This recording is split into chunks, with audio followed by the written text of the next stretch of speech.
semuanya ya. Boleh langsung ke deck 1. Ya, kita mau jelasin apa itu yang disebut dengan peer-to-peer ya. Banyak kan orang berpikir bahwa financial technology itu adalah pinjaman online. Tapi nanti 1 jam ke depan saya akan jelaskan bahwa pinjaman online itu berbeda dengan financial technology. Kalau kita lihat pinjaman online itu seringkali terjadi berita-berita negatif ya, seperti penagihan lewat nomor handphone, ditagih ke nomor kenalan. Uh, kita akan lihat perbedaannya. Next.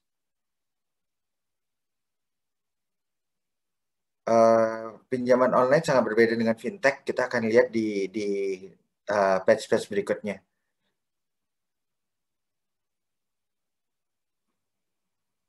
Ya, jadi fintech, financial technology itu sendiri terdiri dari beberapa kategori. Ada pembayaran, ada pengumpulan dana, ada market agregator, ada investment, dan risk management.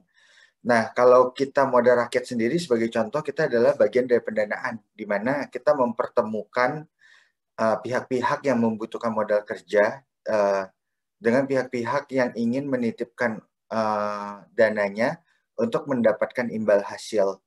Jadi kalau kita lihat di sini, kalau financial teknologi yang bergerak di pembayaran itu contohnya Doku, GoPay. Kalau agregator ini dia membantu kita memilih produk keuangan yang lebih sesuai. Kita bisa lihat ada cekaja.com, ada Cermati.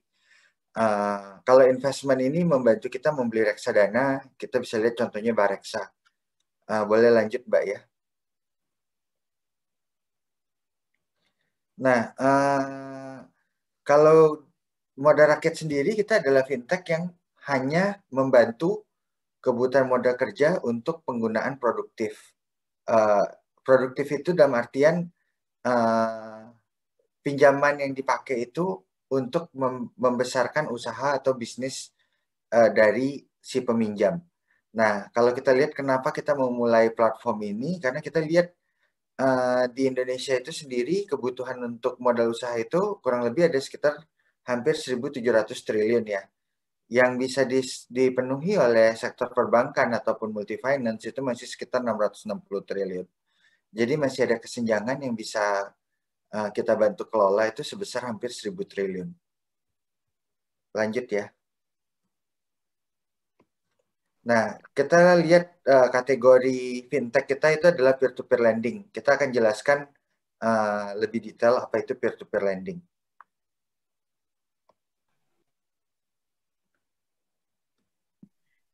Then ganti slide terlebih dahulu.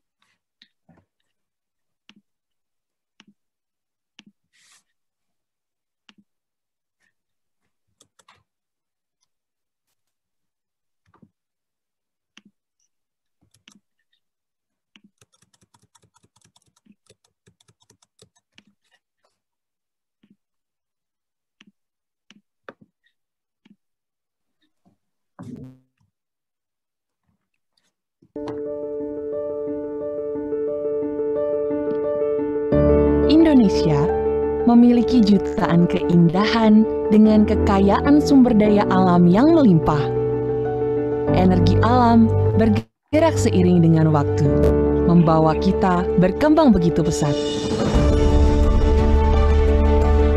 Dari tangan-tangan kecil ini, muncul sebuah harapan, menggerakkan roda perekonomian dan membawa Indonesia bertransformasi menuju era yang lebih modern.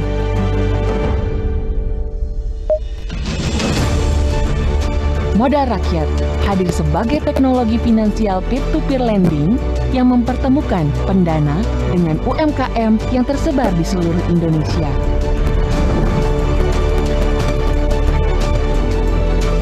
Kami membantu percepatan pergerakan ekonomi Indonesia dengan menjadi alternatif pendanaan yang aman, imbal hasil menarik, serta tingkat risiko yang terukur.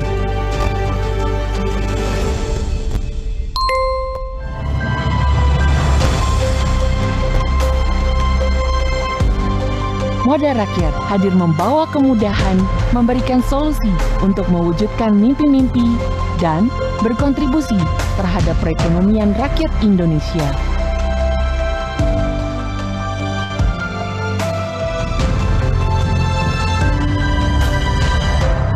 Moda Rakyat, dari rakyat, untuk rakyat.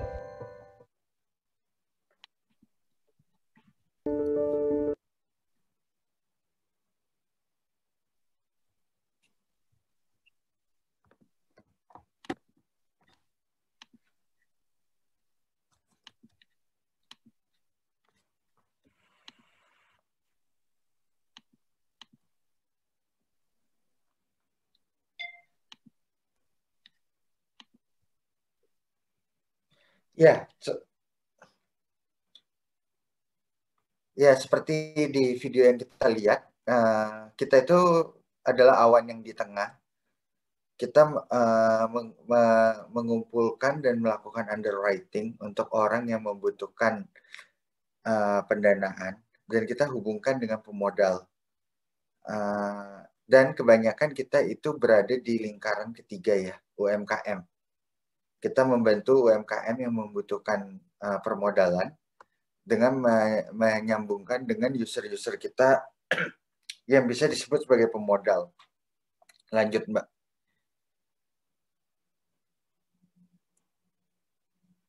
Nah, di sini jenis-jenis perbedaan yang lebih jelas antara peer-to-peer dengan sektor formal seperti bank adalah apabila bank itu menggunakan kas internal perusahaan, resikonya berada di perusahaan.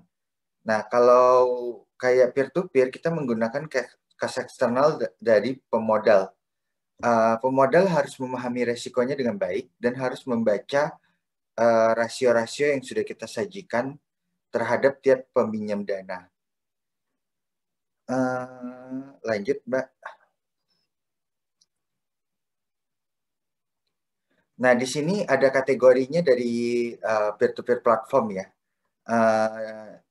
Ada peer-to-peer platform yang pendananya itu hanyalah institusi. Jadi dia hanya menggunakan dana dari perusahaan besar sebagai contohnya ya. Ada yang menggunakan dana dari user-user yang sudah terdaftar di platform. Nah, kita lihat di sini contohnya, kalau yang hanya eksklusif menggunakan pendana institusi besar, itu ada contohnya Tunai Kita, Uang Teman, Finmas.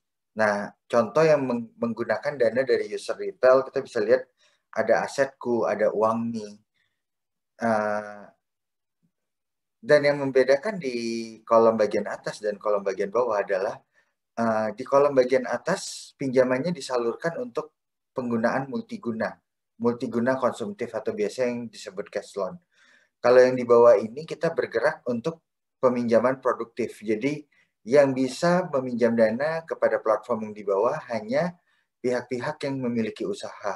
Misalnya punya warung, punya minimarket, punya usaha trading. Itu yang bisa dilayani oleh yang di bagian bawah ini, yaitu kolom peminjam produktif. Nah, kalau kita lihat di bagian bawah ini ada beberapa pihak yang pemberi dananya juga merupakan institusi besar. Itu contohnya ada Batumbu, ada toko modal. Nah, ada yang pemberi dananya adalah user-user retail. Itu ada contohnya Modalku, Modal Rakyat, Coinworks.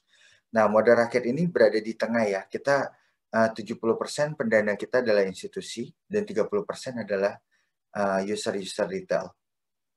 Boleh dilanjutkan, Mbak. Nah, ini dari perbedaan produk ya. Kalau kita lihat di platform-platform ini mungkin ada 2 atau 1 dari nama 4 platform ini yang sudah pernah didengar oleh teman-teman. Nah, 3 yang pertama itu sebenarnya kita boleh disebut tuh kayak marketplace lending. Kita mencari pihak-pihak yang membutuhkan modal kerja, kita kurasi, kemudian kita masukkan ke marketplace kita. Nah, yang terakhir itu lebih ke kayak Uang Teman ini sebagai cash loan atau PD loan. Install aplikasi kita bisa mendapatkan pinjaman. Di baris kedua kita bisa lihat jenis-jenis produknya ya. Khusus Modal Rakyat kita sangat berkonsentrasi pada invoice financing. Invoice financing apa nanti akan saya jelaskan sedikit lebih detail. Terus kita bergerak di kewarungan yang menjual pulsa. Di situ kekuatan kita. Boleh dilanjut, Mbak? Nah, ini sebagai contoh yang lain, ada macam-macam. Ada yang bergerak di syariah, ada yang bergerak khusus di edukasi, ada yang bergerak di khusus peternakan atau kelautan. Ya, silakan Mbak lanjut. Nah, ini contoh-contoh financial technology berbasis bisnis pinjam-meminjam yang sudah terdaftar di OJK. Lanjut, Mbak. Nah, sebenarnya kita sebagai platform productive financing, kita sangat memposisikan diri kita untuk membantu lebih banyak UMKM digital. Kalau bisa dilihat di partnership kita ini rata-rata merupakan platform-platform digital yang mungkin beberapa dari rekan-rekan sekalian sudah pernah dengar. Ada platform logistik, ada platform e-commerce, ada platform warung. Nah, kita membiasakan diri kita untuk melakukan support kepada platform-platform digital. Karena SMI itu ada banyak jenisnya ya. Kalau misalnya kamu bilang ada sebuah toko yang jualan beras di Cipinang, itu kategorinya juga SMI. Tetapi kita sebagai modal rakyat, kita lebih memposisikan diri dan mendekatkan diri kepada SMI yang emang sudah digital. Boleh lanjut, Mbak? Nah, di sini sedikit latar belakang dari modal rakyat. Kita sendiri di backup oleh investor dari Fast Financial. Fast Financial ini merupakan startup payment yang sudah memiliki capital senilai 70 juta US dollar. Nah, kita sendiri yang memulai modal rakyat ini, kita terdiri dari 3 background. Saya sendiri dari background banking, partner saya Pak Stanislaus berasal dari background e-commerce, dan partner saya di teknologi Pak Christian, backgroundnya berasal dari tiket.com, yaitu online travel agent ya. Boleh dilanjutin, Mbak. Nah, ini sebagai contoh tampilan marketplace kita ya.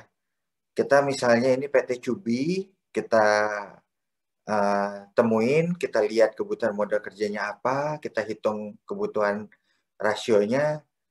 Apabila sudah lolos proses kredit scoring kita, maka akan kita tampilkan di marketplace kita. Nilai pinjamannya misalnya 500 juta. Nah, apabila rekan-rekan sudah terdaftar di platform kita, rekan-rekan bisa lihat nih, dia ada imbal hasil 15% per annum. Ketika lagi dikumpulkan 500 juta ini, misalnya rekan-rekan punya uang 5 juta, tinggal diklik ke arah pendanaan. Nanti tinggal dimasukkan 5 jutanya yang sudah tersedia di wallet kita. Setelah 90 hari, 5 jutanya akan kembali ke wallet plus imbal hasil senilai 15% per annum ini.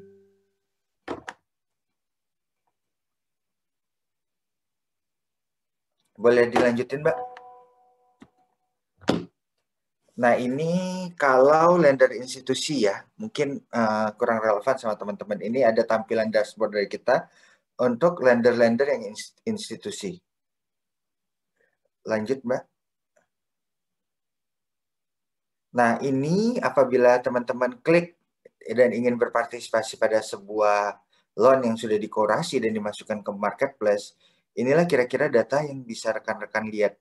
Kayak usahanya bergerak di bidang apa, si UMKM ini berdagang apa sih, misalnya dia adalah jasa ekspedisi, terus di sini ada angka-angka seperti berapa sih omsetnya, berapa sih rasio hutangnya, berapa sih penjualannya, hal-hal seperti inilah yang kita harapkan rekan-rekan baca dan pahami terlebih dahulu sebelum ikut meminjamkan dana dari teman-teman kepada si UMKM ini. Lanjut, Mbak. Nah, ini sedikit achievement kita sebagai platform. kita sampai saat ini sudah membantu menyalurkan ke UMKM yang membutuhkan sebesar 1,1 triliun dari awal kita berdiri. Sekarang per kuarter, kalau bisa dilihat, kita rata-rata menyalurkan hampir 100 miliar rupiah untuk pinjaman yang disalurkan per bulannya. Bisa dilihat di kuarter 1 2021, pencairan kita senilai 300 miliar ya. Berarti kalau diterjemahkan itu satu bulannya sekitar 1 miliar. Kita memiliki aplikasi loan yang sudah kita proses sebanyak 42.300 aplikasi loan. Kita memiliki user yang membantu mendanai itu sudah hampir 12.000 user, dan kita memiliki 15 entitas perusahaan yang menjadi lender institusi kita. Lanjut, Mbak. Nah, ini beberapa contoh lender institusi kita. Ada bank, ada multi finance ya. Lanjut, Mbak.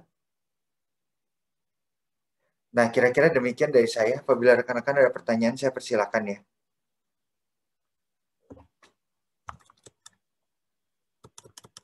Baik, jadi terima kasih banyak ya kepada Mas Hendoko tadi atas penjelasannya yang sangat mencerahkan ya kita semua. Semoga teman-teman bisa mendapatkan pelajaran-pelajaran baru juga ya sore hari ini. Nah, jadi mungkin saya sebentar lagi akan membuka sesi tanya jawab, tapi mungkin sebelumnya saya juga ada beberapa pertanyaan mungkin yang tadi saya perhatikan sedikit yang mungkin Mas Hendoko bisa jawab terlebih dahulu mungkin sebelum teman-teman, sambil nunggu teman-teman di sini yang pengen nanya bisa langsung tulis pertanyaan di kolom chat ya. Nah, Mas Hendoko tadi kan udah dijelaskan ya mungkin sekilas keuntungannya untuk sistem dari P2P lending ini. Namun mungkin kan yang kebanyakan dari UMKM itu kurang mengerti gitu. Mungkin kan itu adalah ini kayak return-nya itu loh Mas. Karena kan mungkin mereka pengennya kayak oke, saya mengikuti sistem ini, tapi kapan saya bisa juga nih mendapatkan hasil yang terlihat begitu kan mungkin. Karena kan setahu saya sih background-nya bukan finance Mas, tapi mungkin setahu saya itu biasanya kan pasti jumlah yang dipinjamkan kan awalnya rendah dulu gitu kan. Terus nanti baru makin lama jadi naik. Nah, kira-kira bagaimana caranya kita menjelaskan mungkin kayak kepada UMKM atau apakah yang biasanya modal rakyat lakukan begitu Mas untuk meyakinkan dan membuat UMKM itu jadi semakin percaya kepada sistem P2P lending dibandingkan dengan peminjaman yang lainnya begitu. Oke. Jadi ini kan selalu ada dua sisi ya Mbak ya. Ada pihak yang membutuhkan dana, dia memiliki pekerjaan yang membutuhkan modal usaha. Ada pihak yang menitipkan dana. Biasa kalau yang menitipkan dana itu kita sebut pendana retail ya. Kalau misalnya Mbak Hasila, misalnya Mbak Paskalia, itu kategorinya pendana retail. Nah, kalau peminjam yang dalam bentuk UMKM, udah pasti otomatis itu adalah tugas kita untuk mengecek dia punya usaha apa, apakah usahanya layak untuk dipinjamkan modal, karena kita punya tanggung jawab kepada pendana retail ya. Walaupun resiko ada di pendana retail, tapi kita bergerak dalam bisnis kepercayaan dari pendana retail dan pendana institusi. Nah, imbal hasil itu kalau Mbak tanya itu sesuai dengan lamanya project. Biasanya kita sudah tampilkan di marketplace bahwa project ini membutuhkan tambahan modal 500 juta rupiah dan kemungkinan diselesaikan dalam 3 bulan. Berarti kalau Mbak menitipkan 5 juta di dalam, sama kayak belanja marketplace. Cuman ini kita belanjanya itu dalam artian menyuntikkan terhadap kebutuhan modal yang sudah ditampilkan. Kayak tadi saya contoh 500 juta, berarti kita partisipasikan uang kita senilai 5 juta. Nah, 5 juta itu nanti di akhir bulan ketiga akan mendapatkan imbal hasil kembali 5 juta plus imbal hasil 15% per tahun. Nah, kalau soal meyakinkan ya kita sosialisasi aja ya.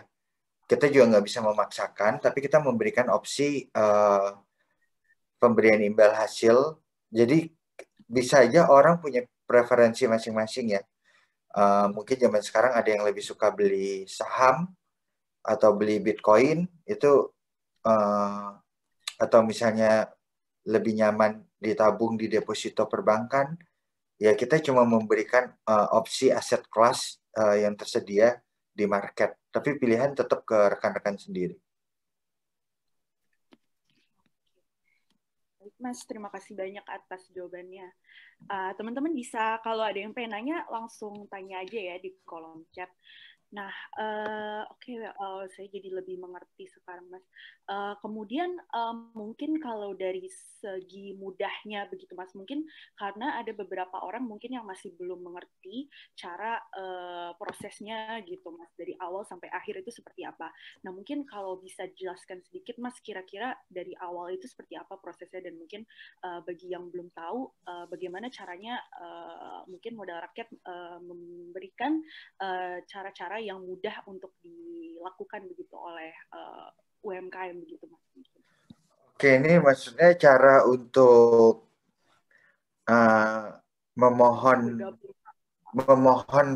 memohon pinjaman dana atau untuk menitipkan dana ya, Mbak? Ya, betul. Kalau menitipkan dana, tinggal ke App Store atau Google Play Store ya. Tinggal di-download aja aplikasi kita Modal Rakyat. Itu nanti tinggal lakukan KYC untuk pendaftaran. Kemudian di situ pasti akan mengerti sih kalau teman-teman udah biasa misalnya pakai aplikasi buat stock market, pasti sangat gampang lah mengerti apps kita ya. Tinggal ikutin aja arahannya. Lakukan KYC, bagaimana melakukan first top up, tinggal diikutin aja caranya. Baik, terima kasih banyak, Mas. Lalu mungkin ini teman-teman, ini ada yang tanya ternyata. Oke, saya akan langsung membacakan pertanyaan pertama nih. Oke, ini pertanyaan dari Firdo. Mas Sendoko, saya mau tanya, kalau minjam di P2P ini, syarat utama yang harus ada itu apa aja, Mas? Terima kasih. Ya, syarat utama yang harus ada kalau kamu tanya kayak saya modal rakyat, sudah saya jelaskan kalau saya berkonsentrasi di pinjaman produktif ya. Jadi syarat utama yang harus ada, kamu sudah punya bisnis. Bisnis kamu harus dinilai layak untuk mendapatkan modal tambahan. Ada proses penilaian kelayakan yang kita lakukan. Kemudian bisnis kamu harus menguntungkan di minimal 6 bulan terakhir.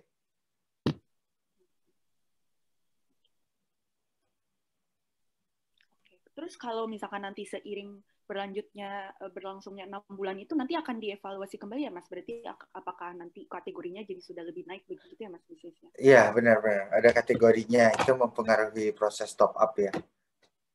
Oke. Ada lagi teman-teman kalau mau tanya silakan ya di kolom komentar, kolom chat.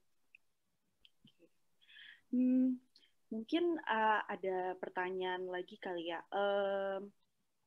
Kalau misalnya untuk yang mengevaluasi itu biasanya apakah para lender juga bisa mengetahui data tersebut, Mas? Maksudnya apakah nanti ditentukan oleh modal rakyatnya atau apakah misalkan nanti lender itu bisa memilih, mungkin mereka lebih tertariknya untuk menginginkan ke yang bisnis yang seperti apa begitu, Mas?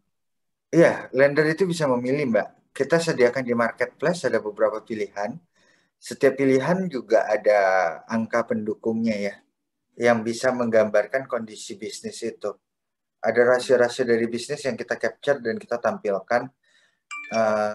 Kita sebutnya sih fact sheet ya, atau informasi data yang kita tempelkan di informasi di dalam marketplace itu. Baik. Makasih, Mas, atas jawabannya. Teman-teman ada yang masih ingin bertanya lagi? Mungkin saya pengen tanya pengalaman dari modal rakyat juga kali, Mas. Mungkin kasus yang paling menarik begitu sejauh ini dari para peminjam modal itu seperti apa, Mas? Mungkin bisa di-sharing, Mas, ada yang unik atau ada yang lucu, misalkan mereka, atau yang menakjubkan gitu, mungkin mereka cuman beberapa bulan udah bisa langsung beli rumah gitu misalnya, atau apa, Mas, gitu. Ada nggak cerita-cerita seru gitu? Hmm, sebenarnya cerita yang seru seperti itu sih nggak ada ya, kayak misalnya dikasih pinjaman terus bisnisnya langsung dalam 1 bulan langsung bisa beli rumah, beli mobil sampai seperti itu. Enggak ya, bisnis itu kan proses ya. Biasanya yang cukup menyenangkan adalah misalnya kamu jualan burger ya, baru punya 1 store. Kemudian dari hasil 1 store itu kamu mengajukan pinjaman modal usaha. Nah, dengan pinjaman itu kamu manfaatkan dengan benar, burger store kamu jadi 2. Kemudian setelah 6 bulan tambah 1, 6 bulan berikutnya tambah 1 lagi. Nah, itu sebenarnya sudah cukup membanggakan ya. Karena biasanya kalau kayak tiba-tiba kamu buka burger store, kamu punya 40 atau 50, itu mungkin ada sistem investor atau seperti apa. Tapi kalau kamu jalanin sendiri, kamu pinjam pelan-pelan, itu biasanya tumbuhnya juga lebih organik ya.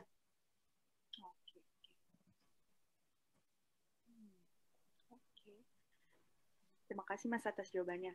Teman-teman ada yang ingin bertanya lagi kah? Yang penasaran atau mungkin teman-teman di sini ada yang udah punya usaha terus tertarik untuk mulai P2P lending, bisa bertanya-tanya langsung nih. Kayaknya ada pertanyaan lagi Mas. Ada pertanyaan dari Chairul Setiawan. Sore Pak Handoko dan Pak Sheila, untuk P2P lending sendiri itu lebih cocok ke usaha atau perusahaan baru atau bisa juga ya untuk perusahaan bisnis yang sudah berjalan lama. Mungkin ketika butuh biaya tambahan untuk promosi misalkan.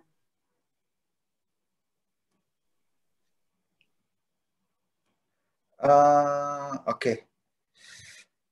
Di sini kita itu bisnis yang sudah harus berjalan ya. Karena namanya bisnis itu kan ketika memulai itu kan tetap modal sendiri dulu ya. Jadi kita kalau melakukan tambahan modal usaha, kita harus melihat dulu dengan modal yang sekarang itu perputarannya seperti apa, modal kamu sendiri ya. Jadi kalau perusahaan baru itu kita belum bisa bantu. Bisnis yang sudah atau bisnis yang sudah berjalan lama, sebenarnya nggak lama-lama banget. Kalau kamu sudah punya data 12 bulan, kita bisa coba jajakin. Nah, ketika butuh biaya tambahan untuk promosi misalkan, sebenarnya yang kita biayain itu bukan biaya promosi ya, kita lebih ke arah biaya manajemen stok, biaya manajemen piutang. Jadi biaya utama untuk bisnis itu berputar. Tapi kalau promosi itu kan seperti biaya tambahan ya, kita nggak bisa memberikan tambahan modal ke dalam biaya promosi. Hal seperti itu nggak bisa. Mungkin menjawab ya ini ya. Baik, semoga menjawab Mas Chairul. Nah, oke. Sekarang ada pertanyaan lagi dari Putra Prasetyo. Selamat sore Pak Handoko. Terkait teknis penyedia dana, berarti kita langsung masuk aplikasi dan setor dana yang kita miliki. Nah, apakah ada limit waktu kita taruh dana atau ada aturan khusus? Dan apakah 15% itu semua untuk jumlah dana yang dimasukkan, dan jika pada waktu tertentu mau tambah dana yang dimasukkan, hitungnya gimana? Terima kasih. Oke. Jadi gini, kita tuh sistemnya beneran kayak marketplace ya. Jadi kita tuh ada dompet untuk aplikasi kita ya. Jadi misal nanti itu ketika kamu sudah install apps-nya, cara top up ke dompet itu sudah ada caranya. Jadi misalnya kamu punya, let's say punya uang 10 juta. 10 juta itu kamu top up ke dompetnya Modal Rakyat atau wallet Modal Rakyat. Berarti kamu akan punya 10 juta di dalam aplikasi kita. Nah, ketika kamu masuk ke marketplace kita, kayak tadi saya contohin, ada PT ABC yang membutuhkan dana 500 juta. Kamu nanti klik aja, kamu titipkan 5 juta rupiah misalnya di dalam situ. Nah, ketika pinjaman itu dicairkan ke PT ABC, 5 juta kamu akan mendapatkan bunga 15% per tahun. Sampai proyek dari PT ABC itu selesai, nanti dia akan mengembalikan 5 juta kamu plus bunga kembali ke wallet kamu di Modal Rakyat. Nah, uang kamu kalau masih di wallet itu tidak akan berbunga. Uang kamu hanya akan mulai berbunga ketika uang kamu partisipasikan ke dalam proyek yang ingin dibiayain. Kira-kira itu menjelaskan nggak ya? Pak, kalau semisal nih, sebelum dikembalikan sama perusahaan ABC, tapi dana yang sudah kita setorkan itu kita ambil mungkin nggak ya? Nggak mungkin. Jadi kita harus sesuai dengan waktu yang sudah disepakati. PT ABC sudah kasih tahu di situ di bagian informasi tenor. Ketika dia bilang tenornya 90 hari, berarti kita harus nunggu sampai 90 hari, baru uangnya dikembalikan oleh PT ABC, dan setelah PT ABC mengembalikan, platform akan mengembalikan ke wallet kalian masing-masing. Nah, uang yang bisa ditarik itu hanyalah uang yang sudah kembali ke wallet. Kira-kira seperti itu. Siapa? Semoga terjawab ya pertanyaannya. Nah, kita masih ada sekitar 5 menit lagi sebelum acara berakhir. Bagi teman-teman ini mungkin sekedar reminder juga bagi teman-teman yang ingin mencari pekerjaan juga bisa visit website Google, sudah ditaruh di link di chat box bawah. Lalu mungkin untuk mengingatkan juga nanti di akhir sesi jika teman-teman ingin mendapatkan sertifikat nanti bisa isi form dan nanti akan langsung mendapatkan sertifikatnya setelah mengisi form tersebut. Nah, jadi ini bagi teman-teman juga yang pengen tahu lebih lanjut juga nih acara-acaranya Job to Go selain webinar bisa langsung visit website kita ya, dan ada banyak acara lagi juga. Nah, oke, 5 menit terakhir nih mungkin teman-teman masih ada yang ingin tanya-tanya lagi, mumpung masih ada Hendokonya, jadi kita bisa langsung tahu detail-detailnya nih tentang P2P lending.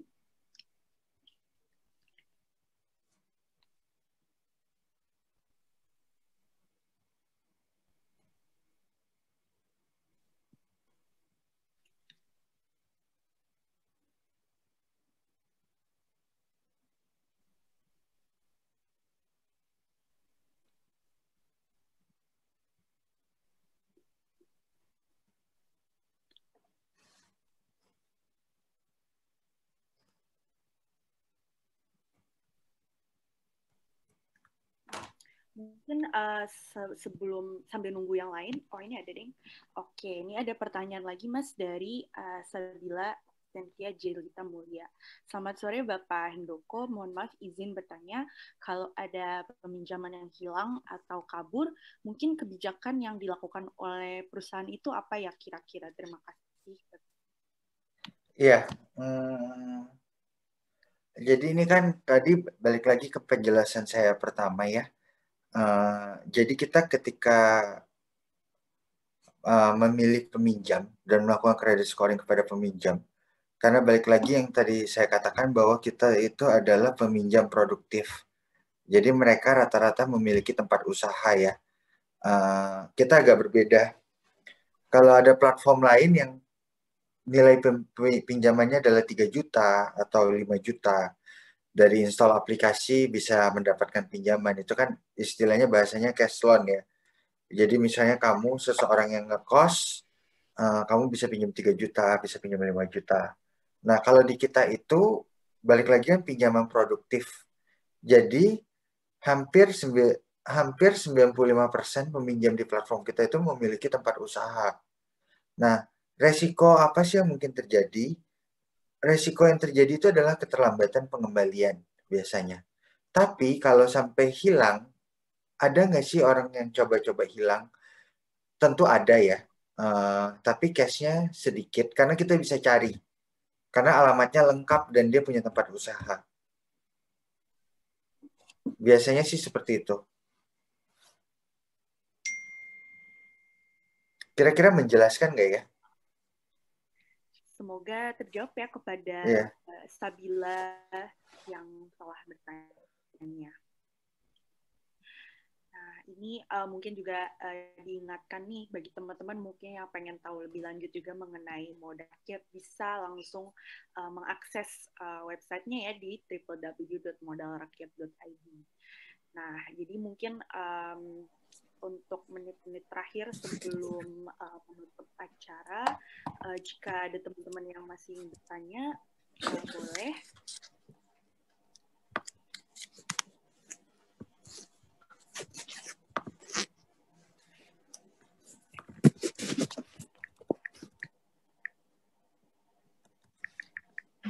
Ada pertanyaan dari Edgar nih, Mas. Saya mau bertanya, tolak ukur bisa dilakukan pinjaman oleh modal rakyat itu berapa ya, Mas? Saya kurang mengerti ya pertanyaannya. Tolak ukur bisa dilakukan pinjaman oleh modal rakyat itu berapa? Maksudnya ini tolak ukur apa? Omset kamu atau jumlah pinjaman yang kamu mau ajukan atau seperti apa? Nih, Cak. Udah, Cak.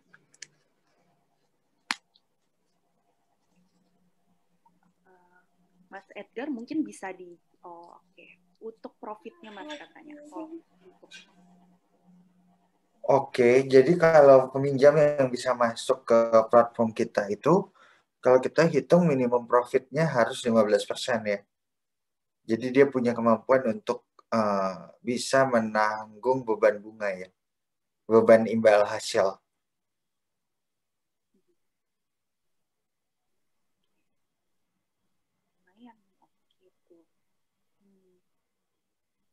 Nah, oke, nih ada pertanyaan lagi, Mas, dari Doni Prasetyo. Boleh tanya tadi akses websitenya? Websitenya Modal Rakyat ya, Mas, maksudnya? Di modalrakyat.id. Oke. Baik. Nah, baik. Jadi mungkin kita sudah sampai ke penghujung acara juga ya, karena mungkin sebentar lagi bagi teman-teman yang beragama Muslim mungkin ingin siap-siap buka puasa juga. Nah, jadi jika tidak ada yang ingin bertanya lagi, saya akan merangkum acara kita pada hari ini. Nah, jadi dari yang kita telah pelajari tadi, kita dapat mempelajari ya bahwa perkembangan P2P lending ini sudah mulai meningkat dari tahun-tahun terakhir. Nah, peminjaman fintech ini terus mengalami peningkatan juga tiap tahunnya, dan hal ini menandakan bahwa keberadaan fintech di tengah masyarakat itu memberikan manfaat yang sangat banyak, terutama bagi pelaku bisnis dan juga UMKM. Nah, selain itu, kita juga bisa menangkap bahwa bagi teman-teman UMKM yang sangat membutuhkan modal dan ingin dananya disalurkan, seperti tadi Mas Hendoko juga sempat ceritakan untuk hal-hal multiguna, dan yang ingin segera bisnisnya bisa dapat berkembang lagi sampai memiliki cabang atau sebagainya, bisa mencoba model baru P2P lending ini. Nah, sistem P2P lending ini adalah dari marketplace ya tadi Mas, sama seperti mengoperasikan marketplace seperti biasanya, namun kita di sini adalah meminjam dan juga memberikan pinjaman gitu. Lalu cara mudah untuk bisa melakukan itu adalah dengan menginstal aplikasinya, dan dari situ kita bisa mendapatkan pinjaman. Nah, terus produk-produk yang ada dari Modal Rakyat tadi yang saya dengar itu ada invoice financing ya Mas, dan juga yang menjadi strike-nya Modal Rakyat itu adalah juga warung-warung yang menyediakan penjualan pulsa seperti itu. Nah, lalu untuk syarat-syarat utamanya tadi juga ada yang bertanya, itu yang pasti kita harus punya bisnis terlebih dahulu ya teman-teman, dan bisnis tersebut juga harus dinilai cukup untuk mendapatkan modal. Dan tadi juga Mas Hendoko udah sempat ceritain kan, tadi kita rata-ratanya 15% gitu, karena artinya kita bisa menanggung biaya bunga yang akan nanti harus kita ini kan ya, kita lihat gitu selisihnya setiap kali kita mendapatkan keuntungan dan bagi hasilnya seperti itu. Nah, jadi semoga penjelasannya tadi bermanfaat, dan untuk mengingatkan lagi juga, jadi teman-teman yang ingin mendapatkan sertifikat bisa langsung mengisi formnya, itu di bawah sudah dituliskan di kolom chat, mengisi di bit.ly/sertifikat J2G Fest untuk mendapatkan sertifikat itu ya. Nah, lalu bagi teman-teman yang mungkin tadi terlambat datangnya atau ingin melihat kembali siaran ulang dari acara hari ini, bisa langsung mengunjungi YouTube kita di Job2Go Indonesia. Nah, jadi mungkin sekian dari Job2Go dan juga acara kita pada sore hari ini. Semoga bermanfaat, dan sebelumnya saya ingin meminta teman-teman sekalian untuk bagi yang ingin membuka kamera, kita akan foto bersama dulu nih untuk kenang-kenangan. Jadi teman-teman yang pengen ikut berfoto bersama boleh langsung membuka kameranya ya. Kita mau mengambil dokumentasi yang akan kita posting di Instagramnya Job2Go. Oke, mungkin Mbak Pascalia juga kalau mau ikutan foto boleh Mbak. Tadi ada Mas Putra Prasetyo, Mas kalau mau ikutan foto boleh. Oke. Saya mau ambil screenshot-nya ya.